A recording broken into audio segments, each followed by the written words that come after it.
Uh, Gerhard Veldsman is just the second person to hold the CEO role at Roy Hill. He succeeded Barry Fitzgerald on the 1st of July last year. He initially joined Roy Hill as the Chief Operating Officer in August of 2019. He has extensive mining industry experience spanning various commodities and operations here in Australia and also in South Africa, including more than a decade in iron ore. He has managed mine, ports and rail operations in the Pilbara. He's overseen major capital projects and led organisation-wide strategic planning and implementation. And on a personal level, he's a great sport too. You might have seen him recently donning the telethon pyjamas, all for a great cause. So would you please welcome, with that slightly bizarre end to your introduction, Gerhard, Gerhard Veldsman, ladies and gentlemen, from Roy Hill.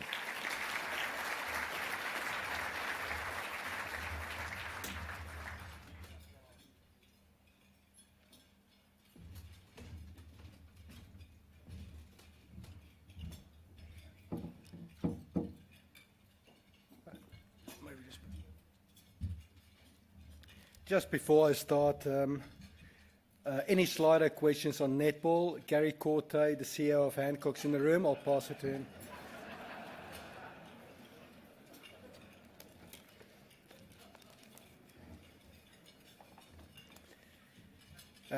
Thank you all, and really appreciate the great welcome. Obviously, some of you suddenly realised that you got your dates wrong. Justin Langer was last month, it wasn't today. So sorry about that.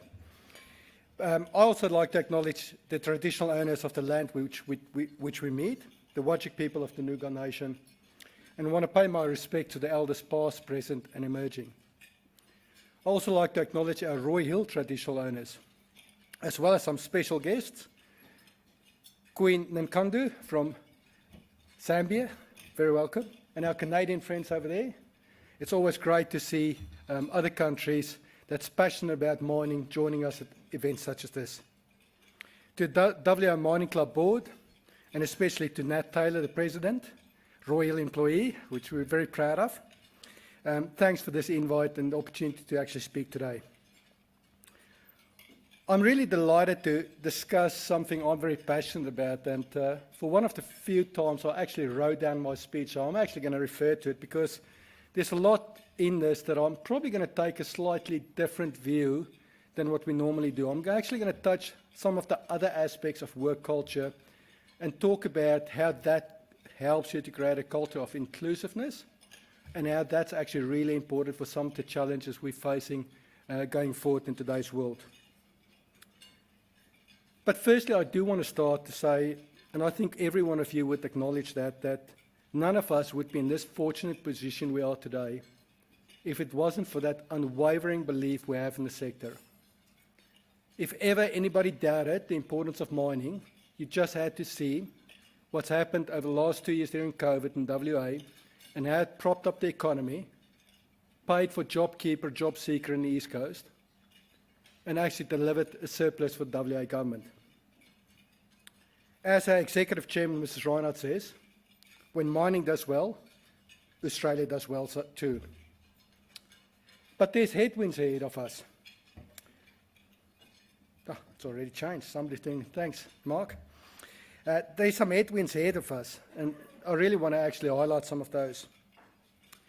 If you look at our industry, it's powered by hundreds of thousands of workers, people like us that's very passionate about what they do every single day. Where are we going to get the people we need, especially if you start to look at how many more mines and resources we need to mine for decarbonisation? It's a challenge all of us face. As an industry, we actually can't tap into the full resource pool that's out there. If you think about the fact that due to government taxation rules, we can't fully tap into our pensioners. Just think about all of the knowledge that's out there that we actually can't tap into. Our young people, a lot of them nowadays don't want to work in mining because all they hear is the negative that the social media and the left-wing media actually keeps pumping out and actually start talking about how bad mining is. So suddenly we've got a whole generation that's questioning, is mining an area they want to work? Our veterans, A lot of them are looking for a career after they serve their country. But again, if they want to do that, they need to give up their pension. Why do we actually have legislation in place and taxation in place that makes it difficult for people to contribute to the economy? We are struggling to attract more females to the industry. And as an industry-wide, we do need to change. We've all seen the Enough is Enough report. And the onus is now on us to actually change the environment, to change the culture, to make sure the workplace is safe for everybody, especially our female employees. In Royal, we've worked really hard to attract the right people to our business. We've got a highly competitive salary structure. We've got family-friendly rosters. And all of these things are important. But it's the culture. The culture is the linchpin that actually keeps it all together and makes it sustainable. And in Royal, we call it the Royal family. It's that culture of feeling like you belong. That culture that makes you want to actually go the extra mile. That culture that makes you look forward to go to work. To look forward to actually see your workmates. Looking forward to what the day is up for you and how you're going to deliver and how you're going to make a difference. As an industry, we want more of those people. We want to get people to say, you know what, that's what the mining industry is like. We want to attract those pensioners. We will need to look at how do we redesign work and work with government around how do we actually change some of the taxation rules. We want to get students and young kids to actually believe there's a future for them in mining. And especially, we want to attract our female workers and our female potential employees that's out there that currently doesn't see mining as a career to actually work for us. I remember about 10 years ago, I came to one of these lunches, and I wonder if there was 2 females in this lunch. So it's absolutely fantastic to see not only the president, but so many other females joining us today. And as an industry, although we don't often talk about it, we are actually making a difference. So inclusiveness. Inclusiveness as a culture and inclusiveness as a drive to actually drive business performance.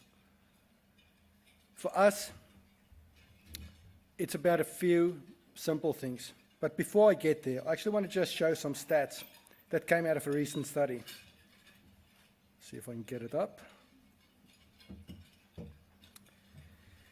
A report recently published shows that if you can create an inclusive culture, you're 3 times more likely to stay with your current employee, 5 times more likely to be very satisfied in your job, 3 times more likely to be highly effective in delivering on work expectations, 3 times more likely to work extra hard towards the success of the team, and 5 times more likely to innovate to solve problems.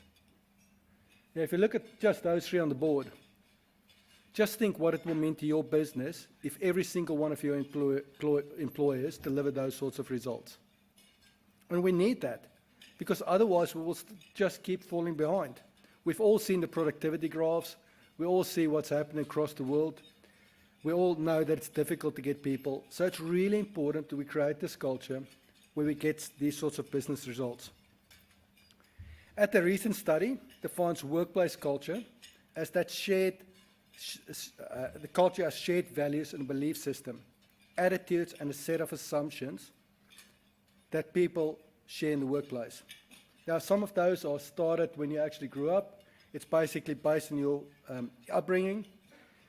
But in the workplace, the single biggest thing that has an impact on workplace culture is leadership and the strategic direction of the company. So when we looked at that, we sort of said in Royal, there's 6 things we're going to focus on. We're going to make sure there's a clear connection between the owner and the employee based on performance. We're going to ensure there's clear vision that people understand and want to be part of, and is supported by a very simple operating model. We want to have the right set of values and behaviors that underpin a psychologically safe work environment. We want our leaders to walk the talk, and a work environment that enables you to be your best self. And we are absolutely going to value our people and make sure they have the opportunities to grow. So let's start with the first one, an inclusive culture. Creating that connection between owner and employee based around performance. One of the ways we do it in Roy Hill is what we call our chairman's profit share. Now, Mrs. Reinhardt has always, since the beginning, been very passionate about people. And what she believed in is that when the company does well, the employees need to do well as well. So she introduced the profit share scheme. Money that would go straight to her after net profit, out of the net profit after tax, she sets aside every year to share with the employees. So after our already big bonuses, everybody in December gets an additional bonus based on how well the company has done. And how does it link to inclusiveness? If you think about that whole link between what the owner expects and sharing it with the employee, but also we go a step further. I don't have a different percentage of the bonus I get compared to somebody driving a truck. We all get the same percentage. So we're all in it together. And it's based on two things: your tenure at the company and your performance. Have you made Royal any better? Those are the only two qualifiers that we actually ask in determining how much you get paid. But at the end of the day, everybody gets the same percentage as long as your performance is up to it. Now, you might think it's a nice gesture or short-term remuneration, but the CPS makes an incredible positive impact on our culture and it promotes that inclusiveness, because suddenly teams are working together to get the right business outcomes. And they actually work on aligned outcomes, which actually forces them to say, how can we do things better? It drives a culture when people want to know how to improve the bottom line. Where truck drivers suddenly ask his supervisor, what can I do today to help us to actually produce more ore? You end up with better ways to do things. You eliminate waste. But just as importantly for our people, seeing their ideas being implemented provides an enormous sense of job satisfaction and ownership. Culture is about people. However, there's a bonus of productivity dividend. To understand the impact it has on culture, you only need to look at how much employees donate to Telethon, but also at literally the thousands of letters that we get every year that employees write to Mrs. Reinhardt to talk about what the CPS has meant for them. Paying down debt, putting a deposit on a house, paying a down payment on their kids' university fees. And it's real. It makes a difference, and we're not asking them to write these letters. They do it because they want to do it. So stepping on to the second, maybe if we can get the slides just back up. The second part of what we focus on, and that's that really clear vision of where we're going. For us, it centers around three key things. It's about how do we maximize value out of our ore body, realizing all the external factors playing in on it, and you can see some of that in the top part of the slide. How do we generate through the best performance of our assets, which is sort of the middle bit of the slide? And how do we provide our people with a work environment that allows them to perform at their best? We wanted people to be able to talk to this and be able to tell stories about this. So we actually draw this cartoon. It can definitely be improved, but it's amazing to see how every single individual actually tells a slightly different story, but actually hits all the key focus areas. It was a powerful way for us to actually make sure people actually understand what's the things we want to focus on and what's the things that can make a difference for us as a company. To drive towards this, it's important to keep score. One thing I've learned earlier in my career playing sport is that if you want to win, you need to look at the scoreboard. So we want all of our employees every week to look at the scoreboard. So every week we review it together. On a Wednesday morning, everybody dials in. We celebrate the wins of the week that was. We review the safety performance, both physical and psychological, psychosocial. We look at have we met our production targets, what's the market conditions, and how did that contribute to cash flow for the week and NPAT for the week against our budget. Everyone knows how the company is performing, because if you want them to win the game, they need to know the score. All of this contributes to our culture. Why should management be the only ones that know how the company is going? If we want to be high-performing, everyone knows how they contribute. The third bit that I actually want to talk about around culture is based on a set of values. As I said, culture isn't fixed, it's a constant flux. But ideally, once you actually get a culture that everybody in the company is bought into and starts delivering results, you only need to tweak it slightly. A company starts with its core values. At Royal, these values are lead, care, think, and perform. Again, we're a mining company. We don't want to overcomplicate it. 4 things is enough to remember.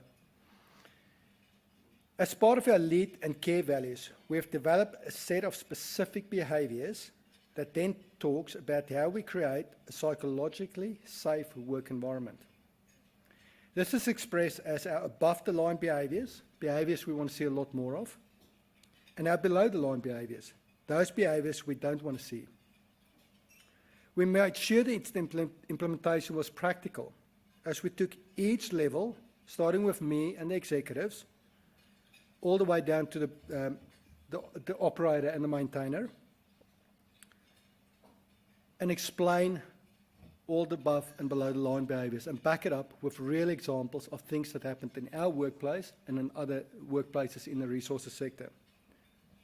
It made it real to them, because suddenly it's not something that we actually talk theoretically about, but we're actually talking about examples that they've seen, observed, or heard of. At a company-wide level, these behaviors that we don't accept are things like bullying, sexual harassment, sexual jokes. But we also talk about the things we want to see. People stepping up and addressing these inappropriate behaviors, becoming upstanders rather than bystanders. We talk about the importance of reporting and addressing any such behaviors. We all know the things you walk past is the new standard, and we want the standard to be really high. At a team level, we get them to brainstorm what some of the specific examples for them are. So for instance, in a mining department, at a crew level, they can talk about one of the things they want to do to make sure there's respect in the crews is make sure when they hand the truck over from one person to another crew, the truck is neat, it's clean, there's no dust, because it shows respect to another crew coming on. And doing that actually creates buy-in, because suddenly the groups actually talk about what's the things that's important to them and practical things that they have to live with on a day-by-day basis. Whatever the group, the fundamentals are the same, like treating everybody with respect, but making practical gets their buy-in. Of course, there are circumstances, and we've all seen it, and we've all experienced it, unfortunately, where extremely serious behaviors are being perpetrated, or we see behaviors and actions we don't tolerate. When you have an inclusive environment, people feel empowered to step up and say, that's not acceptable, and we're going to report it, and we're going to address it. Obviously, the intent of inclusive environment is to create a culture that prevents this. But when it happens, we need to act decisively. So some of the things we've done in that aspect is to make it really easy for people to report it. We've basically got various avenues, because some people may want to go and talk to their supervisor when it's not something that drastically, but other people may want to go and talk to HR. But also some people want to stay totally anonymous about it, and we need to provide them with those opportunities as well. So we've got our line leaders as the first, but if you don't want to go and talk to them, go and talk to what we have now established ethics officers in the business. We've got our HR business partners, and then we've got a confidential anonymous hotline that you can dial and actually leave a message, know it's going to be investigated and appropriate action is going to get taken. This assists us in identifying and addressing below-the-line behavior that, if not dealt with, will destroy culture. Also, part of our care value, we realise it's important to support people's mental health while they're at work. We have various initiatives going, but two that stand out is our mental health peer support program. We started with the support of CME and Lifeline, and it's great to see Peter Thomas from Lifeline here today, as well as our chaplaincy program. Having someone you can talk to that can support you while you're away from home is critical if we want to ensure people need to be their best self. The next bit that I want to talk about is the demonstration of behaviours that support an inclusive culture, specifically by our leaders. Research by McKinsey notes that inclusiveness in organisations depends on leaders at all levels learning and demonstrating specific leadership behaviours. At Royal, we're heavily investing in the coaching of our leaders to enable them to create an inclusive environment. We commence in our mining area, where we set up a set of coaches to observe, get feedback, and then to work with our supervision to make sure they actually can improve, to actually understand what's the impact they have on their teams and what do they need to actually be to create the culture that their team members can be their best self. As we move forward, we'll actually roll that up to superintendents and then go into processing, port, rail, and other areas. Once they actually have that coaching, get the feedback, we don't leave it there. We back it up with some formalised training. But we also then help them to actually apply it in real life situations, when they're at their pre-starts, when they're actually interacting with their teams, when they do a field observation. And we constantly give them feedback. Feedback from their leaders, but also feedback from the coaches. And hopefully we'll get to the point where the employees feel comfortable enough that they can provide that feedback.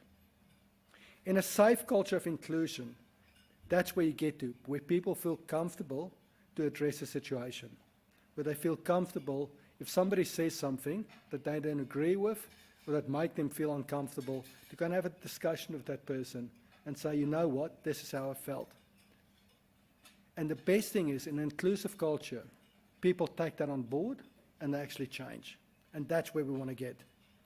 We firmly believe investing in leadership capability at all levels are critical if we want to create this high-performing, inclusive culture. The workplace. Now, a lot of time we think of the workplace basically just out on the truck, in the process plant, out on rail. But in a FIFO operation, your workplace is actually the camp. And one of the things we know is the camp environment plays a massive impact, has a massive impact on your productivity at work and on your mental health. We ask our people what they thought, and with the knowledge and the strong backing of Mrs. Reinhardt, Royal has made a number of strategic investments. For example, we have a female-only gym. Now, people may say, why do you have a female-only gym? It's all about providing choices.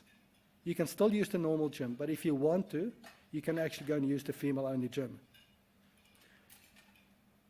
We've invested heavily in our other facilities, our volleyball courts, our cricket nets, our entertainment systems. We've actually just recently upgraded our entertainment system to be the best in the Pilbara.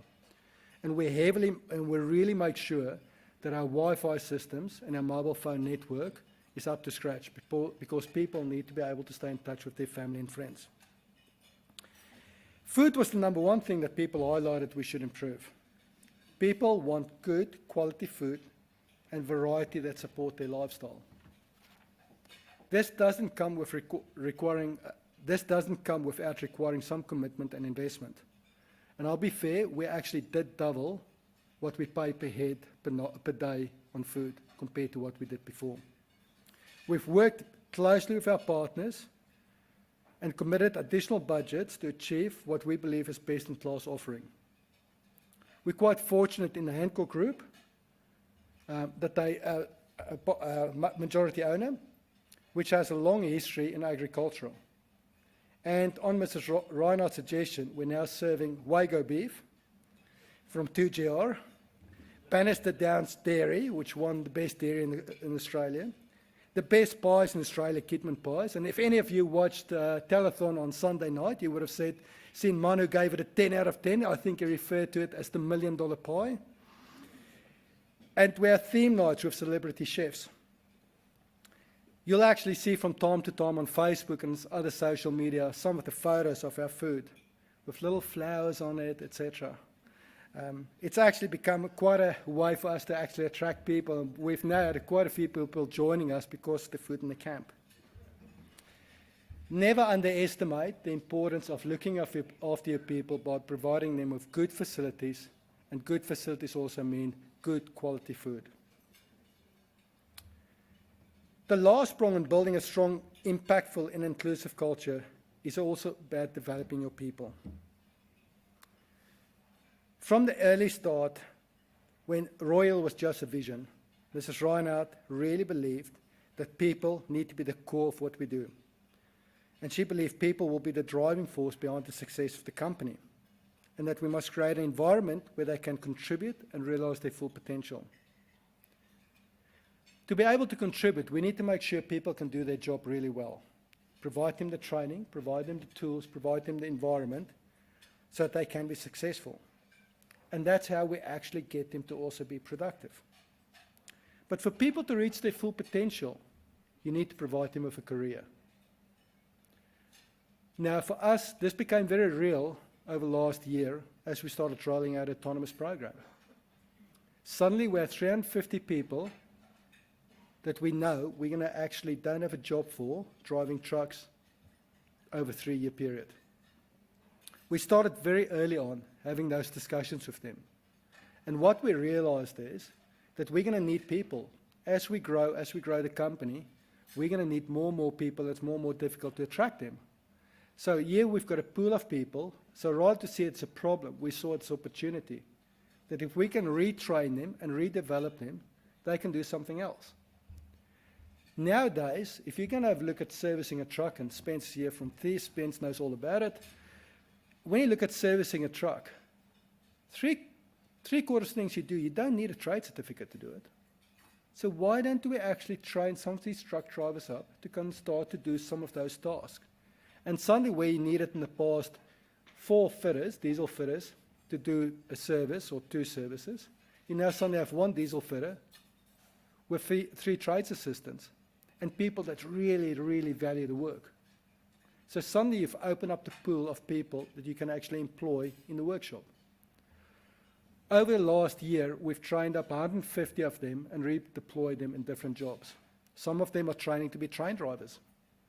Some of them have gone into other careers in the mining department, and some of them are now servicemen and have started the apprenticeship with us.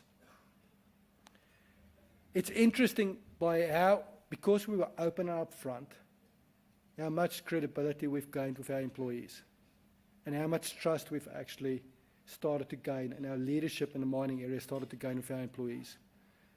So as we roll this out, they are comfortable to go and talk to the leadership and say, what's next, what's going to happen next, what do we need to do, what's the next job I can potentially go into. It has had a fundamental impact on our business culture and our company culture. So never underestimate the fact that if you share difficult problems with your employees and you show them that you're actually dealing with the difficult problems, how much credibility you would get. Because they know we've all got these problems we face. They know the company, it's not just smooth sailing. But what they want to be is they want to be part of the solution. They want to actually be part of the team that contributes to come up with what we're going to do to overcome those problems. In an inclusive environment where people have access to a consistent information flow, where they're comfortable to ask questions and they trust the answer they receive, that it's truthful, change can be an opportunity to demonstrate the business is making smart decisions and that management cares about its people. So to wrap it up, it's my firm belief that a welcoming and inclusive workplace is the key to a high-performing workplace culture. Without it, all of the other work you do is either going to fall flat, or you're going to be like a little hamster on a treadmill, constantly trying to actually come up with new initiatives without any of them really sticking. Your ability to attract and retain people will be compromised. The behaviors will not be reflective of the values you inspire if you don't have this inclusive culture. As an industry, let's make sure we provide an inclusive culture that enables our people to go to work with a sense of anticipation and leave work with a sense of achievement. I'm also going to use the opportunity to give a big plug to National Mining Day. Now, I'm not going to ask people to raise their hands, but how many of you know that the 22nd of November in Australia is National Mining Day? How many of you and your sites and your operations actually celebrate it? One of the key challenges we have at the moment is getting people to be excited about mining, getting people to be excited about what we have to offer, and getting them to realise the importance of mining, not just for the Australian economy, but also for decarbonisation. As Minister King said the other day, no mining, no net zero. So on the 22nd of November, we do have a function in the Whitsundays. There's, I think, 30 tickets left. If you want to get a ticket, come and have a chat to me or to Gary. Tad can also fix you up for a ticket if you need any. But why don't we actually each go back to our sites and our operations and do something special on the day? Let's publish it on LinkedIn, on social media. Let's get the world to see how proud we are of the industry we all work in. Because in the end of the day, as I said, when mining does well, Australia does well, and no mining, no net zero. Thank you very much.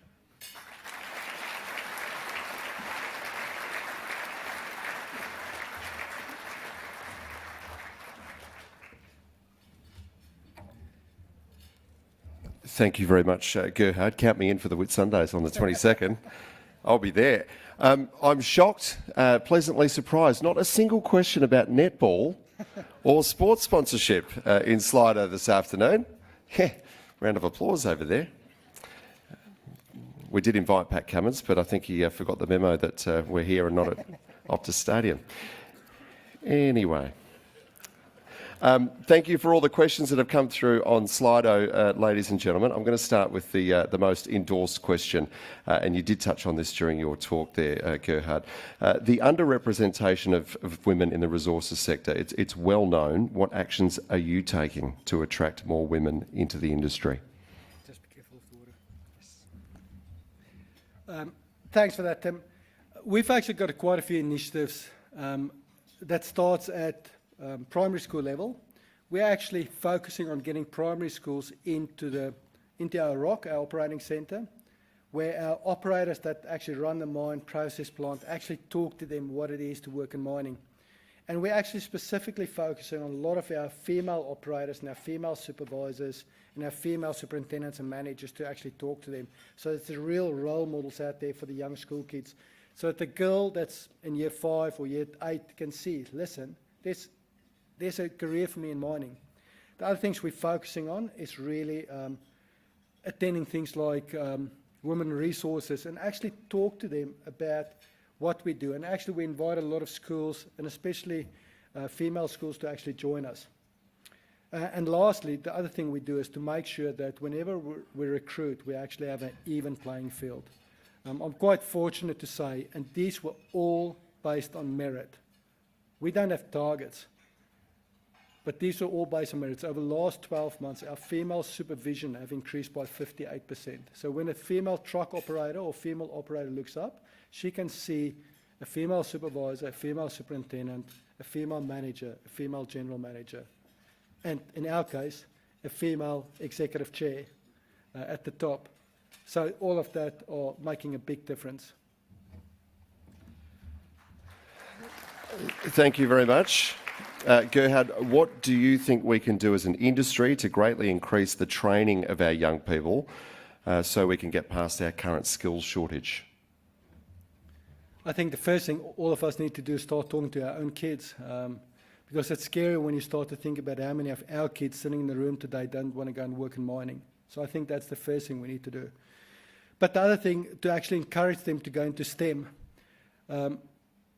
It's programs like what we run, and I know the CME does the same, and a lot of other companies do the same, where we actually get kids in and actually show them what mining is. A lot of kids think mining is just digging up dirt, putting it in a truck, and shipping it out of port. But in mining, if you have a look at a FIFO camp, you've got medics, you've got people that does training, you've got ESOs, you've got supervision, you've got lab techs. We're actually probably one of the most diversified employers that you can find. You name it, and we can probably use you. So I think the key thing is to actually make sure that we actually show them what the careers are, and then actually make sure we actually get them to understand that whatever they want to do, there's a career for them. The other thing we do in Royal, we started doing it last year, we're actually starting to fly teachers up to the site to actually get them to see what mining is like. Because a lot of our teachers don't know. And guess who's actually advising your child what to go and study? If they don't know what's there to offer in mining, they're not going to talk about mining. So really getting them out there and getting them to actually understand how important mining is also, but what mining can offer is really important. Another question on the culture issue. How do you ensure that contractors come into your sites, who are sometimes only there for a short time, that they also understand and adhere to the right behaviours?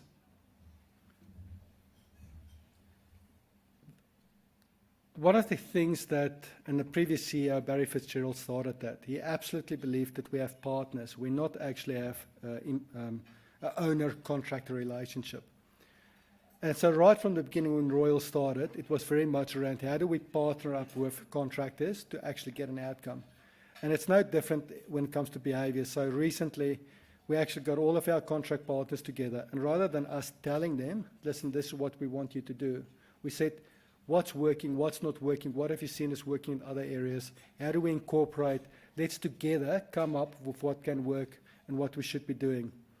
And I think one of the key thing, and it's a takeaway for everybody in this room, one of the things that one of the contract companies came to us afterwards saying that, you know what, it's refreshing to see we're not being told what to follow, but actually asking for our input as well.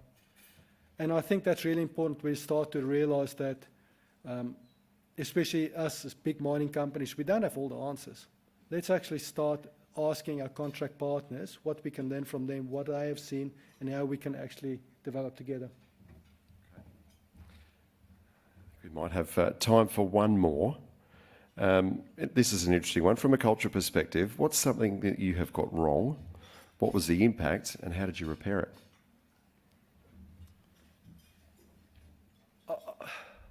I'll probably I'll start with myself. I'll talk about an incident I was involved in. About 6 months ago, we were sitting in a leadership team meeting. And somebody brought something up. Yeah, it was a challenging time.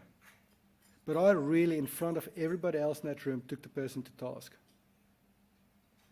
And afterwards, just on a Friday evening, I was sitting and said to myself, did I really get the outcome I want? Or did I just destroy somebody? So that's something I got horribly wrong. So on the Monday, I got the whole leadership team together again, after I'd spoken to the individual and actually really apologized and said, listen, that was not the behavior we want. Got the whole leadership team together and said, what you see me did on Friday is not what we should be doing. And if you ever see me do that again, you need to call me up. Because that's not how we're going to create an inclusive culture. So I'll talk about an example about myself, and that's something where I horribly got wrong.